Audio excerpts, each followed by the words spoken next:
Final గా ఏమనుకుంటున్నారు ఇక్కడ ఉన్న కామెంట్ చేసిన నాయకుల మీద? పని పాట లేదు, పస లేదు. వీళ్ళు మాట్లాడే దాంట్లో పస లేదు, పని లేదు, పాట లేదు. ఏదో అటెన్షన్ ని డైవర్ట్ చేసుకుని అనుకున్నాం. ఫస్ట్ మీ పరిపాలన ఏదైతే ఉందో దానిపైన చక్కగా చూడండి. ఊర్లల్లో రోడ్లు కూడా బాగాలేవు. విలేజ్లల్లో ఇంతకు ముందు నిజంగా కేసీఆర్ గారు ఏంటంటే నీళ్లు ఇక్కడ మాకు పుష్కలంగా వచ్చినాయి. ఒక 5 సంవత్సరాల తర్వాత ఆయన ఇక్కడ దగ్గర ప్రజ్ఞాపూర్ దగ్గర ఒకటి బ్యారేజ్ ఒకటి కట్టింది. బాగానే గ్రౌండ్ వాటర్ పెరిగినాయి. ఇప్పుడు ఆ గ్రౌండ్ వాటర్ అనేది కూడా బాగా తగ్గినాయి. నేను ఏమంటున్నా అంటే సంక్షేమ పథకాల పైన కానీ, ప్రజలకు ఇచ్చిన హామీలు కానీ, లేకపోతే విద్యార్థులకు ఇచ్చిన హామీలు కానీ, మీరు మా ఉద్యమకారులకు ఇస్తా అన్న జాగేటిపోయిందో తెలియదు. అదేంటి 3000 పెన్షన్ అన్నాడు, ఆ పింఛను లేదు. పాపం కళ్యాణ లక్ష్మి పథకంలా ఇంకొకటి ఏదో అన్నాడు, అది కూడా పోయినాయి, అన్ని పోయినాయి. సో నేనేమంటున్నా అంటే ముఖ్యంగా దానిపైన దృష్టి మరల్చండి. కోమటిరెడ్డి గారు, మీ ఇలాకాలో ఏదో బీసీ బిడ్డకు అన్యాయం జరిగిందట. రేపు ఇక బీసీలు కర్రు కాల్చి మీ పైన ఎక్కడ వాత పెడతారో అక్కడ వాత పెడతారు. 42% రిజర్వేషన్ పెట్టారు. ఏది ఏం చేశారు మరి? ఏం లేదు, ఉత్తమాటలే ఇవి. అది జీవాలు అనేటి ఏంటంటే ఉత్తమాటలు. పాల ప్యాకెట్లు తీసుకొచ్చి పాపం బీసీ బిడ్డలు దానిలో కొంతమంది ఉన్నారు. ఆ హెరిటేజ్, ఆ బర్రె పాలు, ఆ ఆవు పాలు అన్ని తీసుకొచ్చి ఇదే రేవంత్ అన్నకు నేను కూడా అప్పుడు సపోర్ట్ చేసిన 2018 మాకు ఏనప్పుడు నేను కూడా పోయి కొడంగల్ నేను చేసిన. కానీ ఒక వ్యక్తి అధికారం రానప్పుడు ఎట్లుంటది, అధికారం వచ్చినప్పుడు ఎట్లుంటది అనేది స్వతహాగా ఈయన చూసి కూడా నేర్చుకున్నా. అంటే పేద బిడ్డలకు, బడుగు బలహీన వర్గాల బిడ్డలకు ఎప్పటికీ మొండి చేయే తెలుస్తుందని నేను అనుకుంటున్నాను. ఇప్పుడు ఈ రోజు అంటే శ్రీకాంతాచారి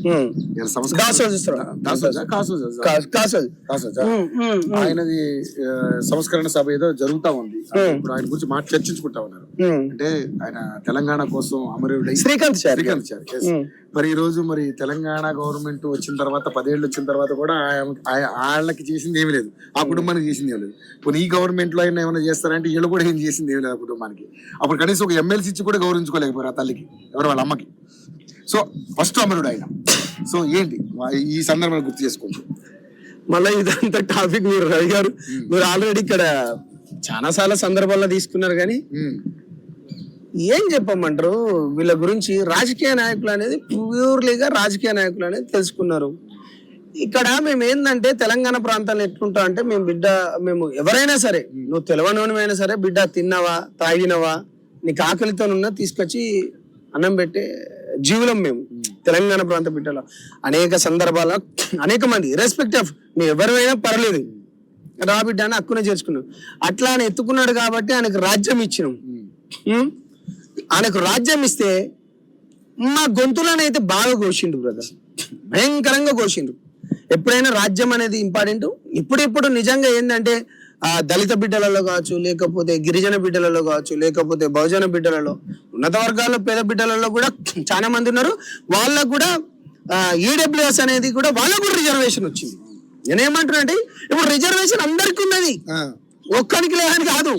ఎస్సీలకు ఉన్నది, ఎస్టీలకు ఉన్నది, బీసీలకు ఉన్నది. ఈడబ్ల్యూఎస్ ఎకనామిక్ వీకర్ సెక్షన్ అని వాళ్ళు కూడా 10% తీసుకున్నారు. వాళ్ళు ఉండే శాతం కంటే తీసుకున్నారు. చాలా సంతోషం.